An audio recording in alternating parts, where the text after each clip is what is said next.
কি গো করিম মিয়া, গিন্নিরে কি আর্জেন্টিনা পাঠাইছিলা নাকি আর্জেন্টিনাতে মেসি তোমার বাড়ি যাইছেন? কিরম কথা কইলে তুমি এটা ভাই? এই খারাও খারাও, কি কইলো বুঝলাম না। কি গো করিম মিয়া, আমি তো জানতাম তোমার একটা ফুলা আছে, ফুলা আছে এটা আর্জেন্টিনার টানছ, এটা তো জানতাম না। কি এর আর্জেন্টিনাতে পোলা আনছি? এতে কি কও তোমরা সবাই? হুনো সিন আলাপটা ভাঙ্গে দিয়ে দাও। আপনার ফুলার এই জিগান যা। আরে তুমি হুনো, কি বুঝলাম না। বউ ফুলাহান মানে কি কয় এটা?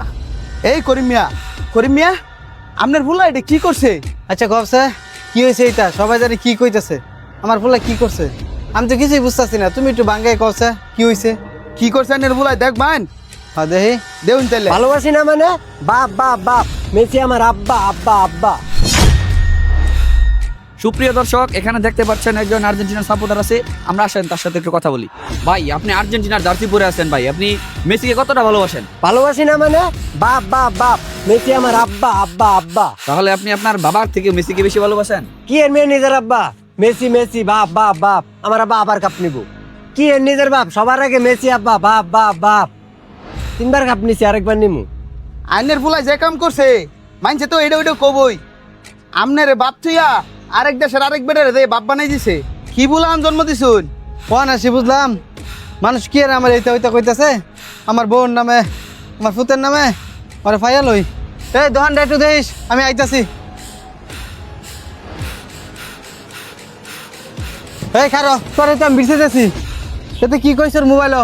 কি কইছি আব্বা? বুঝতাছি না তো কিছু। মেসিরে তুই আব্বা ডাকছর কে? মান সম্মান আমার আর নাই।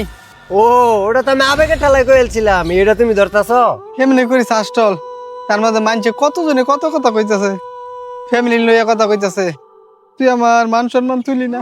কত কষ্ট করে আমি তোর বড় করছি, এই দিন দেউনের লেগিয়া। আব্বা আমি আসলে এরকম করে চিন্তা করছি না, আমি বাইরে লোবার লেগে কয়ে দিছি। এবারে আমরা কি সাপোর্ট করি না? আমরা মেরাডোনার আমলতে আর্জেন্টিনা সাপোর্ট করি, তাই কি বাপ বানে হালাই লাগবো আরেক লোকের? মানুষ অনেক কত মজা করবো, এটা চিন্তা করুন লাগে না? মানে এলাকাত মুখ দেওয়া মুখ এমনে। আব্বা আমার ভুল হয়ে গেছে, তুমি আমার মাফ করে দাও। বিষয়টা এত হয়ে যাবো আমি বুঝি নাই। খেলা নিয়ে আনন্দ করো, কিন্তু আনন্দটাকে ওই পর্যায়ে নিও না যাতে করে তোমার সমাজ, তোমার পরিবার, তোমার ধর্মের প্রতি আঘাত হানে।